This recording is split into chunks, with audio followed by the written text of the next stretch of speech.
Hi, everyone, and welcome to this episode of Ask a Death Doula. Today, we have a wonderful podcast for you. This is Elyse Wagner. Elyse has always been a questioner, motivated to discover what's possible when you're really, truly in your soul purpose. For her, that purpose is to help others take ownership of their health. She first embraced this calling while in graduate school. When she was diagnosed with celiac disease and struggling with her diagnosis, she realized that she had always known intuitively that certain foods were creating brain fog, bloating, and mood swings. I agree 1,000%. So she made the empowering decision to become the CEO of her own health and tapped into the motivation to change her lifestyle. Elyse healed her mind and body by applying the knowledge she was learning in her master's program, that food and the positive mindset are the most powerful medicine we have. It became clear to her that she was called to empower others to choose health and educate them on how to achieve wellness. Elyse always hoped to make a powerful impact on the world through health education, founding FMCA and serving thousands of students as part of functional medicine movement is the manifestation of a lifelong dream. Elyse is the author of Smoothie Secrets Revealed, a guide to enhance your health, and co-author of Functional Medicine Coaching, How to Be Part of the Movement That's Transforming Healthcare. Elyse Wagner, thank you for being here. Hi, Susanna. Hi. Thank you for having me. And hi to everyone. I'm so grateful and honored to share this space with you today. Thank you, because I think we always are talking about on Ask a Death Doula that we are holistic beings, and the loss of that awareness in all facets of our lives has led to the struggles, right? So on many levels. But for you, I just want to ask the first question that our listeners are going to have is, what is functional medicine? If you could just share what that is. Yeah, so functional medicine, if you can visualize a tree for me, so a tree with branches and a nice trunk and root system. And I'm first going to go to what is conventional medicine. And I like to think of it, conventional medicine is the branches in the tree. So when we traditionally think of medicine, we think of cardiology or pulmonology or, different parts of the body. It's almost segmented, right? Just like the branches of the tree are. Functional medicine is really a philosophy. It's a way of thinking about the whole person. So really taking that holistic approach, biopsychosocial approach, and also coming down the trunk and getting to the root cause using evidence-based modalities, and then taking a client-centered approach. So really meeting that person where they're at. And I think that's a huge differentiator from traditional medicine to functional medicine. So that's kind of functional medicine in a nutshell. Okay. I do really like that. And a lot of, people know that I am a registered nurse by trade. And so I have a lot to say about that space. And just what you shared is that, and there's no judgment here, it's observation, but we have to observe where we are to make the change that's so very needed. And as a professional, we don't have times in the medical field to diagnose, to get to the root of the cause. We're putting Band-Aids on things for the symptom. Where is the symptom coming from? The symptom is symptom of something larger. Where is that root? So I agree with you, because we'll just be putting this Band-Aid on. And then the irony there is that you put a Band-Aid on this symptom, you have side effects from that medication that have another symptom, you put another Band-Aid over here. We don't even know where we started. So I do have to really highlight that. The other thing that I just want to share is that my patients in oncology and my patients at end of life, many of them say to me, I know why I got sick. And so their lifestyle or the emotional, the holistic part of them, with no judgment, really allowed their body to not heal and to get dis-ease, out of balance. So we're going to talk all about that, because I think it's so significant. And also we want people to learn from this so that we don't have to have a crisis and end up in that space. So for me, really wanting to talk on this podcast with you about stress. And love the fact that you said, and I know that I take it to an extreme, but I've always kind of felt intuitively that food is poison. So hold on, let me explain. And it's so funny because I always use the example, like, what is a Dorito? Like you put it, and I'm not saying I've never had them, they're tasty, but you put it in your body and your body needs fuel. And your body is like, what do I do with this? And I feel like we're starving ourselves. And of course, we're not giving the nutrients that we need. So we're going to talk about stress on all fronts, because this is a self-care focus holistically.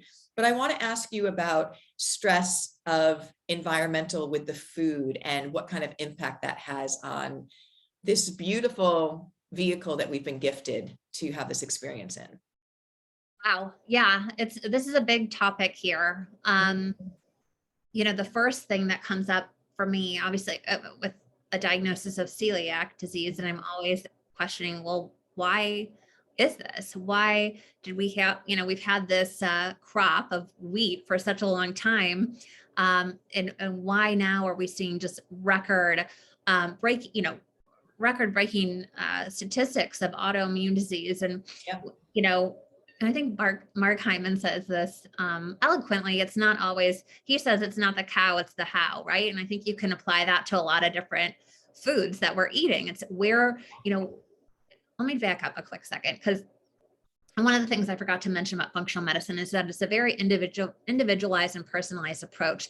And we train health coaches in the functional medicine philosophy, as well as positive psychology, and looking at what's going well with someone. That's where we start. We don't start at what's not going well. Of course, that's information, but what's happening right now in your world that's good stuff. And so we also, as the coach approach, take a lot of open-ended questions. That's our toolbox, right? And so we're going to be asking, a lot of questions, and that's really where my mind goes. Is I have to ask some of these questions about, well, like you just said, like, well, what is a Dorito? What are some of these foods? What are some of these ingredients? I'm definitely not one to look at the back of a box of food, let's just say, necessarily at the nutrient panel, but I'm definitely going to look first and foremost at the ingredient panel. I want to know what foods and ingredients I'm putting in my body. And, so what are these foods? What are these chemicals and these ingredients? And, I think, let's see, Candace Pert, she is no longer with us in this realm, but she was one of the scientists who found the, oh my gosh, hello, what is it? The opioid receptor. And she made a really cool statement and talked about how, our brains and where we're at today are just light years, technology-wise, ahead of our bodies. Our bodies are still like stuck, 30,000 years ago. And so I think it's wise of us to always ask would our ancestors have eaten this, and what is this? And can we even pronounce this? Yeah, I mean, and I just want to say that again, this is a learning experience, and really not trying to ever judge anything, but really making observations. I was very naive to the fact that I thought if it was sold in a store and again, there's marketing that's pretty good, but if it was sold in a store, that somebody approved something about it. And I think that's a very loose, again, I don't want to judge, but we've, very loose with what we can put into things and how things never expire and things of that nature. So for me as that nurse, and watching people so ill, especially with chronic illnesses that can be with lifestyle and with, diet and exercise, can really be not only stopped, but reversed, many of them. And yet people are suffering terribly from all of these things because of all of the chemicals and the non-food food that we have. So one of the things I want to ask you about is our DNA expression and our epigenetics, because I think this is so promising for people to hear that within 90 days, we can change that gene expression by what we put into our bodies, what we think that our cells replicate. And if for 90 days we make adjustments, we can, in a positive way, replicate it. And if we don't, again, that replicates in an unhealthy cell. So you have the power, everyone, to make these decisions. But not only that, you can feel really good and you can have a clear mind. So let's just talk about like that for a little bit about the stress of food, but also I want to touch on the emotional stress that we're all under just in the world that we live in, because that has an impact as well. My gosh, yeah, absolutely. I mean, I think we're living in one of the most, if not the most stressful times, in our life, right? And Yeah. there seems to be compounding stress that happens. And what you had just shared kind of brings me back to a story. When I was 13 years old. So actually, when you read my bio about the first time that I really looked at my food, it wasn't really when I was in grad school. It's actually when I was 13. That's when my whole journey started. And I was overweight. I was 50 pounds overweight. I never felt good. And I looked at what I was eating. I intuitively knew that there was certain foods in me just did not agree. Right. And when he looked, at my food and just observed, it was Pringles, Cheetos, Doritos, all the if it The had cheese American, and bread in it, done. I was sold, right? Yeah. I would have like cheese danishes for breakfast. And okay, so and then I would look at, I made this observation that I wasn't feeling good after I ate certain foods. I would constantly be running to the bathroom and I was overweight. And I was, Right. I Yeah. really, what was going on was I was inflamed. So we have the Yeah. state of inflammation. Yeah. And when I had that awareness, enough of that intuitive connection, I didn't always know the how. I didn't know what the next step was, but I went to my mom and I said, I don't like how I look or feel, and I want to change. Mhm. And I found a nutritionist who partnered with me, and she did just that. She kind of observed and looked at overall what was I eating. And we started to kind of take, well, we really did something very simple that anyone really, like you said, has the power to do. We took out all the stuff, the crap, the processed foods, the things that just were, not grown on a tree or in the ground or whatnot. And within 2 months, of eating a very whole, real foods, plant-based. I still eat meat, of course, but I lost 50 pounds, and there was Wow. no calorie counting. There was no diets. It was just Yeah. eating whole, real foods. All right. I think we have to pause on that for a minute because I want people to really hear what you just shared. And also the fact that when you eat whole foods, your body utilizes them. It knows what to do. It says, thank you, because here's some vitamins and minerals, and this is what I can do with it. When we don't have that, it's storing stuff, and it's also very out of whack and confused. So everything gets out of whack, but also we gain weight. And this is fascinating to me because I feel like when we starve ourselves, even though we're eating, so we're constantly eating chips and this thing and whatever, and we're still hungry, it's because our cells are starving because we're not giving them exactly what they need. So, and here's the fun fact about all of this. When you start to make these choices, they can be absolutely delicious. And trust me, I'm not a huge vegetable eater like in and of itself, but I make smoothies like nobody's business. And I pack them with spinach. I'll do one after our show today, but I want people to really know, and your body will absolutely thank you. And you will feel like a superwoman, a superhuman. And doesn't everyone deserve to feel that way? Yeah, absolutely. I mean, I think that was one of the biggest things that I realized, and, why I wanted to continue the way that I was eating. Mhm. Yeah. Was I getting the results that I wanted? Did I lose weight? I did, Mhm. but it wasn't really, it never was, it was a little bit about the weight at the beginning, but it became more about how I felt.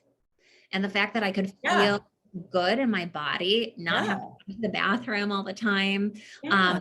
There's a level of confidence that starts to exude from you, and that you start to feel when you're really, I think what we're really talking about is nourishment, and there's, oh my God, we could talk, Suzanne, so for hours about this, because there's the food that we're eating, right? Mhm. But then there's also the environment that we're eating the food in. Mhm. How are we eating the food? Are we scarfing it down when we're on a Zoom meeting, with other people at work? Are we eating standing up? Are we eating sitting down? Are we eating in the car while we're talking on the phone and trying to make a right hand turn or whatever? Hopefully not. It's a lot of Yeah. different elements that impact, Yeah. our relationship with ourselves, and then the relationship with food as Yeah. well. that Yeah, can. and I think that we've been brought up in a society where it's like completely dysfunctional with food. Obviously, we know that this is a mess, but also I just want to say that, it's not our fault, because if you've been, brought up in a certain way and you're going to the grocery store and just a lot of stuff there is again, not packed with the nutrients. So we have to be proactive about that. But I feel like for people today in our world, and you said it before, this is probably one of the most stressful times in history, but I want to shine a positive rainbow on that, because growth is painful. And I know that, our planet, our world, everything is up for change, and that's a good thing, but it's also a very challenging thing. So the stress that we're under just emotionally in the world, being part of it, impacts your body with inflammation. And so so we can't control the outside, right? But we can control what we do for ourselves.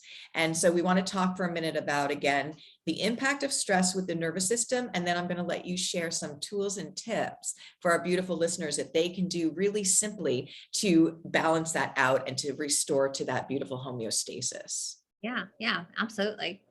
So Yeah, go ahead. Can we talk about the nervous system and what the stress response with what's called the sympathetic nervous system, what that looks like as it breaks down and what's happening in your body because of that?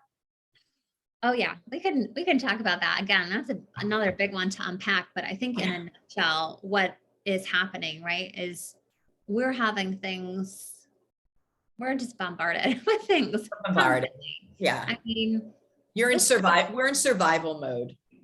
Right. I would say, if you really stop and back up and really ask yourself, how often are you in this, what you said, a parasympathetic nervous system, which is our rest or digest, the calm, relaxing state. And then how much of your day are you in a go, fight or flight way, of living?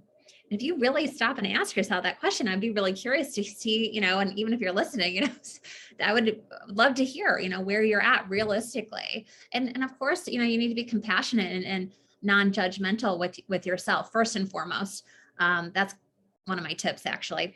But, when we're constantly in this fight or flight state, it is consistently putting the gas pedal on our adrenal glands and pumping out cortisol. And, that cortisol pumped out, we need it, right? We need stress in our lives. There is something called eustress, and then there's distress. And the eustress, are things like, oh, I'm going to have a baby, or I'm going to get married, or, I just bought a house, it's the good feelings, right? But the distress, those are the things that we're feeling. I think the deadlines, the constant barrage of text messages and dings and what's happening on, the news. If you're someone who watches the news, constantly in the background, or you've got your emails coming in and, so just having that awareness and starting to turn that volume down. We have to. That volume, I think, of how much outer stress that we allow, right? Yeah. And I think that's a point of power, is that when we can recognize where we're at with some of these things, we can turn off some of the dings. We can, we can regulate some of these outer stresses in our life. Yeah. To help self-regulate the inner stress, inner body, right? Yeah. But it absolutely can wreak havoc on us on so many different elements of our lifestyle, from sleep to relationships to food that we eat and the choices that we make. To everything. So I feel like statistically they're saying that this is so sad that 70% of our time is in a fight or flight survival. And I do understand that. And I do believe that. I think I was probably more than that when I lived in New York during the pandemic. It was just very intense. I could feel my nervous system up all the time. Yeah. And so if we break it down simply for listeners to say that if you're in survival mode, that's all that your body is focused on, just surviving. So it's kicking out those hormones, kicking out cortisol, and not taking care of anything else, right? So you can only have two speeds, the stress, and that was always designed for short bouts of time, not for, and we're just living with that, the gas pedal down the whole time, which of course is going to, sputter out of control. So if you only have two ways that you can live, either in the stress of that survival mode or the repair, the rest, the restore, your body needs to be able to regulate itself, get rid of the stuff that's not good, the virus stuff that comes in, get rid of it. It can't do that if it's in survival mode. And that's where we see people get sick, go downhill. And this is just, what is happening with so many people now. So we've got to know that that's the key, and that I'm the only one that can do that for me. Yeah, absolutely. And, I love, all the people out there who, call themselves, healers and all of that. And I respect that. And at the same time, I want to be just as respectful to every single person in the world, that you really are the only person who can truly heal yourself. Yeah. And why is that? Because you're the only one, number one, that knows exactly what you're feeling, and you're the only one that can give it to yourself.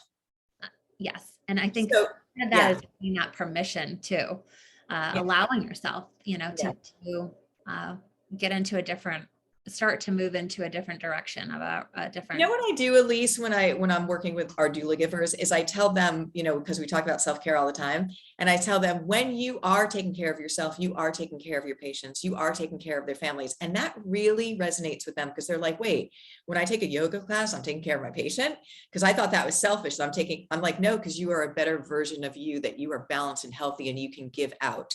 So for some reason, we've come to a place where self-care is equated with selfish. That has to disappear completely, because that's wrong. And also there's simple things that we can do, and you're going to share some of those right now.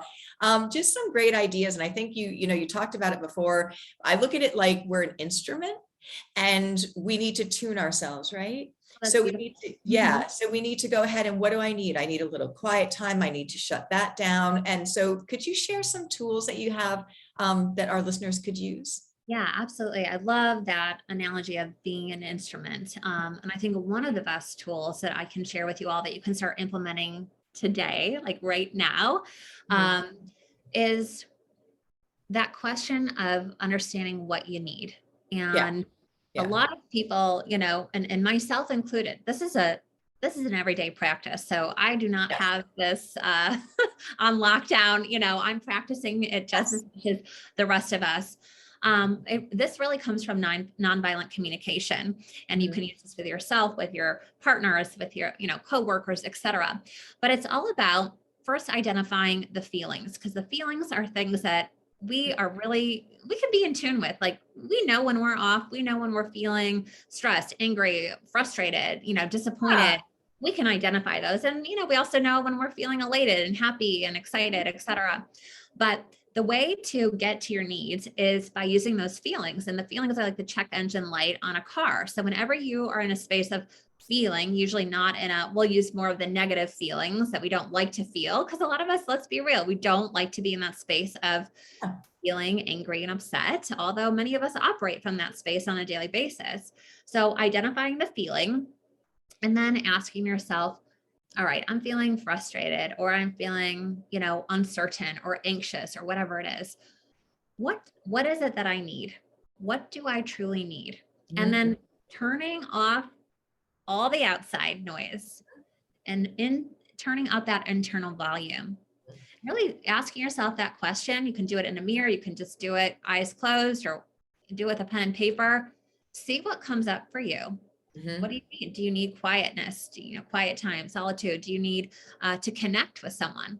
Do you need something to eat or drink? There could be a million and one different. I don't know what your needs are. Only you do. And so connecting with that need. Now, taking that step of that next step forward. What can you do to fulfill that need? Can you get that need fulfilled by yourself or someone outside of you? And then really taking a conscious action and step forward to fulfill that need, even if it's for 1 minute.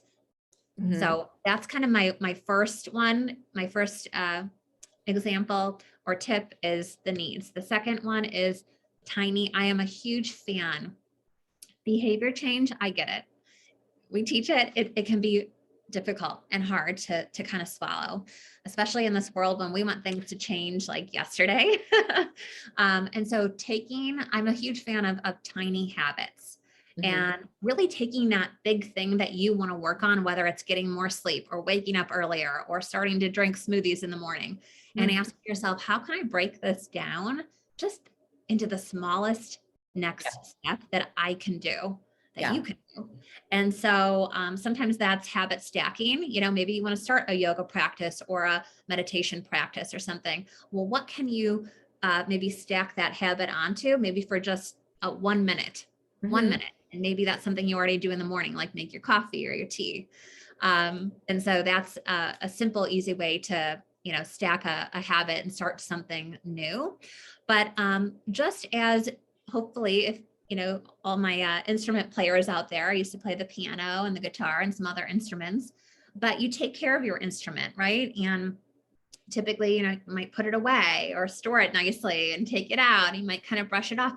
I am a huge fan of encouraging having kind of these bookends and taking whatever time you need, whether it's 20 minutes, an hour, I don't know, sometimes longer, what you need. I'm a huge believer in that, to really set yourself up for success. So doing that in the morning, taking time just for you in the morning, and then having the bookend at night and winding down, whether that's meditating, reading, journaling, you can fill kind of, I think of it like a bucket. You can fill that bucket with things that are really going to serve you, and be experimental, try different things.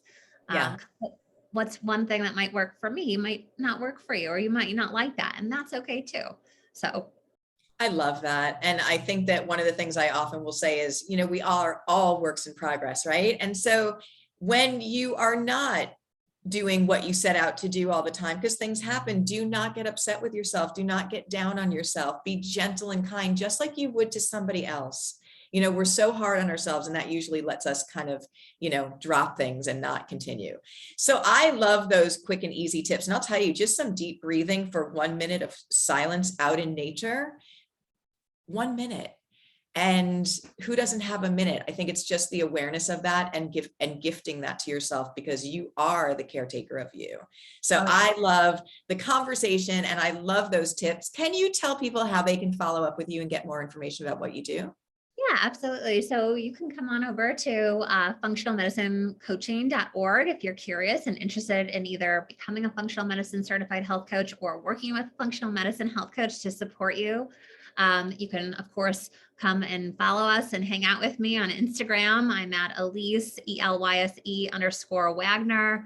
I'm on LinkedIn, Elyse Wagner, and I love connecting with people. So thank you so much, Suzanne, for creating this space and allowing me to share some of this wisdom. And I really appreciate it. Thank you. Well, thank you for all of the great work you're doing to make the world a better place, because I see it every day. So thank you, Elyse. All right, everyone. So we have all her information down below. Thank you so much for being part of this episode of Ask a Death Doula, and I will see you in the next episode.